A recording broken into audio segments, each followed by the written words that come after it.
भाई माने आज BBL 2025 फाइनल थिला। फाइनल रे मुहामुही होते सिडनी थंडर्स एवं हर्बाट हरिकेन्स क्या थिले नाथन एलिस एवं WL थिले सिडनी थंडर कैप्टेन।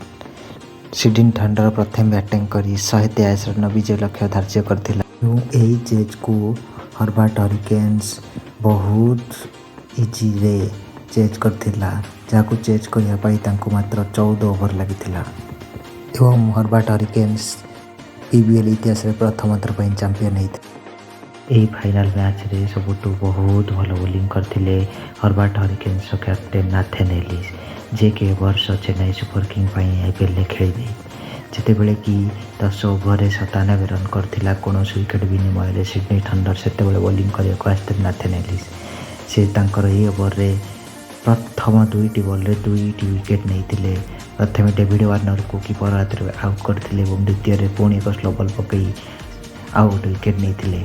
लगातार यही 2 विकेट फल सिडनी थंडर निजर स्कोर को रेट को एत बढ़े पार ना 123 रन करथिला। नाथन एलिस पर सबुठ गुरुत्वपूर्ण परफॉर्मेंस करते ओपनर ओएद से भाव एक धुआंधार पाली खेलते भाई माने मात्र 38 बॉल 100 करते, जहाँकि BBL इतिहास रे सबुठारु धुआंधार शतक रेकर्डर समकक्ष होते से ए मैच रे 100 रन मात्र 38 बॉल रे छक्का चौकार प्रहार करते 2.3 ओवर रे हर्बाट हरिकेन्स से 50 रन में पहुँची सारी।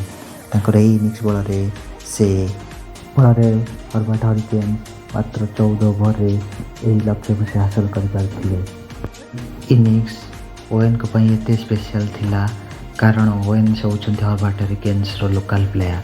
देखंतु ए फोटो रे जो छोट पिलाटी हर्बाट हरिकेन्स रो एक विन बा विजय को बहुत केते जोर से सेलिब्रेट करछि, जहाँ कि रेड सर्कल रे दर्शाई दियाई। से 15 बा 13 वर्ष पूर्वे से प्रथम थर पर जो हर्बाट हरिकेन्स को सपोर्ट करने आसते से भाव सेलिब्रेट करते। आज देखु से टीम को जितई से पुणी फाइनल रे से प्रथम थर पर निज टीम को एक टाइटल देते BBL तेणु यह ही हूँ भाई मैंने एक प्रेरणार उत्स कि गोटे प्लेयर जे कि छोट पिला बेले जहाँ स्वप्न देखी आज देखु से बड़ ही अचीव कर। निश्चिंत रूपे आम तो बस सक्सेस देखिले कि परिश्रम देखी ना से केते कर 10 वर्ष 15 वर्ष से क्यारियर भितर। तेणु भाई मैंने जी भी जो स्वप्न देखुं से क्रिकेट हो जेकोसी फिल्ड रे हो निज स्वप्न को एत त्याग करूँ ना, परिश्रम जारी रखु।